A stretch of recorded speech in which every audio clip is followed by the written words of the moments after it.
There are moments in life when fear sits quietly in the corners of our hearts. Not loud, not dramatic, just present. Genesis 15 opens in one of those moments.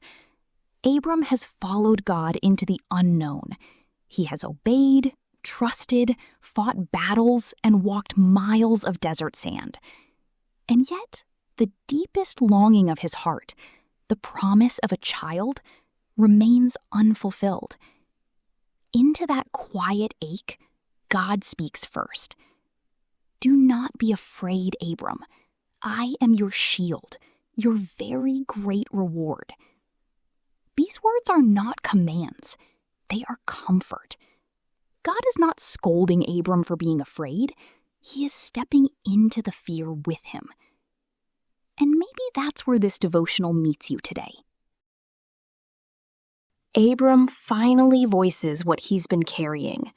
"Lord, what can you give me? I remain childless." It's honest, it's vulnerable, and God receives it with tenderness. There is no rebuke, no disappointment, only reassurance. God invites Abram outside, under the night sky. Imagine the desert air, cool and still, stars scattered like diamonds across velvet.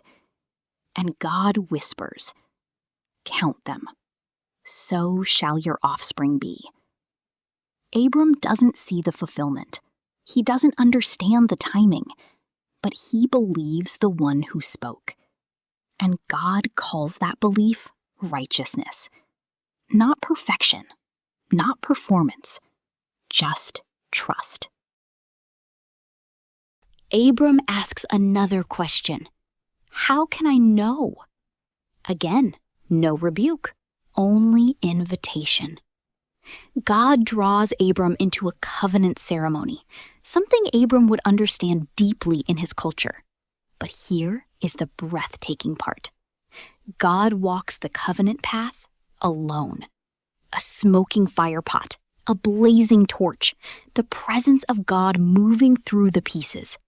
It is as if God is saying, if this promise fails, let the consequences fall on me.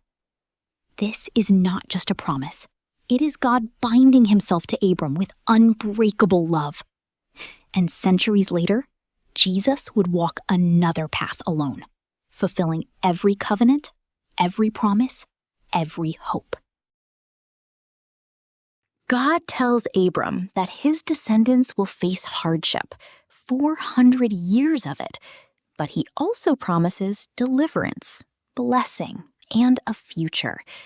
Some promises unfold slowly, some take generations, some bloom long after we think the soil has gone cold.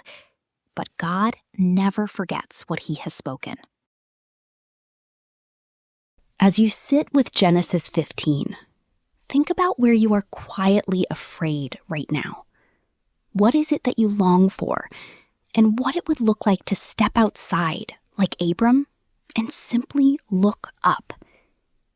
God meets you there, not with pressure, not with disappointment, but with presence. He is your shield. He is your reward. He is the keeper of every promise spoken over your life. And he walks the covenant path alone, so you never have to wonder if he will stay. If this chapter encouraged you, let me know in the comments. Which part of God's promise to Abram speaks to you most today? Don't forget to like, subscribe, and share this with someone who needs a reminder that God keeps his promises. See you in the next story.